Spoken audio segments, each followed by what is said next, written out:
बारे जी तनी आई और वो दर्शन दिखाई।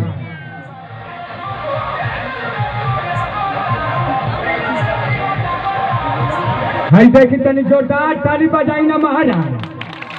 हाँ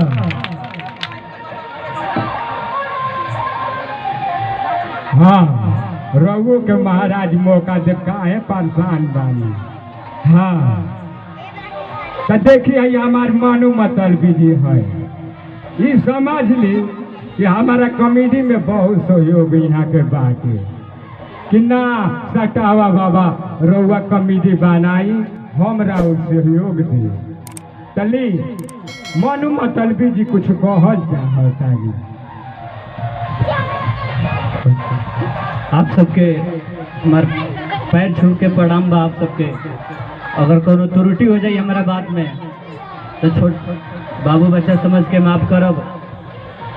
जवन रउआ सब अभी रियल देखा तनी हमनी के बहुत जल्दी कॉमेडी चालू करे वाला बानी जा। सबसे बढ़िया हमारे गीतकार डीके जान जौन एक बार स्वागत हो रहा हम उनकरा के आवाज देहल चाहतनी कि एक बार स्टेज पे आवत।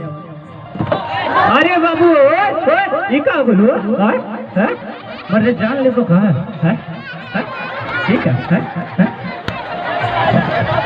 अरे बबुआ कह तारा कि डीके जान अभी कल कि डीके जान आवता रे ढेरा बोला तो हम जन है कि बबुआ डीके जान कह रे जान लेवे वाला हकार मर दे। ना ना ना ई जान नाम हो लेवे वाला नाम।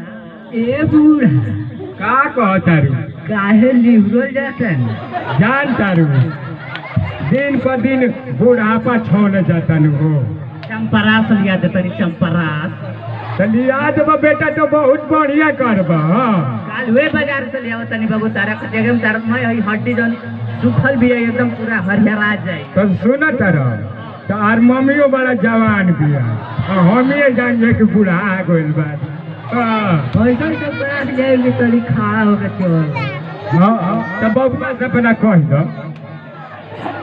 हाँ तो दी के जान रोवे आई आ दर्शन दिखाई तो बाबा के।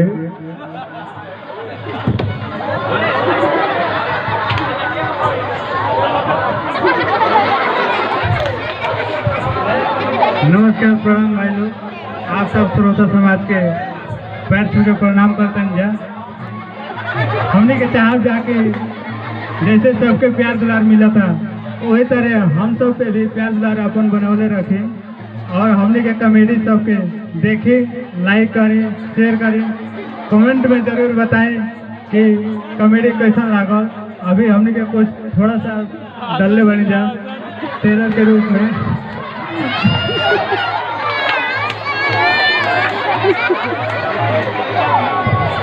भाई देखा रे मार दे बुढ़िया बहुत खराब आदमी भी है। माई कैसे कहबो कही ना दारू पिए खातिर हमारा पैसा मिलल है। पियले बड़ा का पियम न का रोक देब अबे ना उतर जाई। देखो न मारब जे सुधार जइब अरे से बहरी निकाल दे। कैसे बहरी निकाल देब और बता निकालम ना तो हमारा पैसा में से चोरी करी।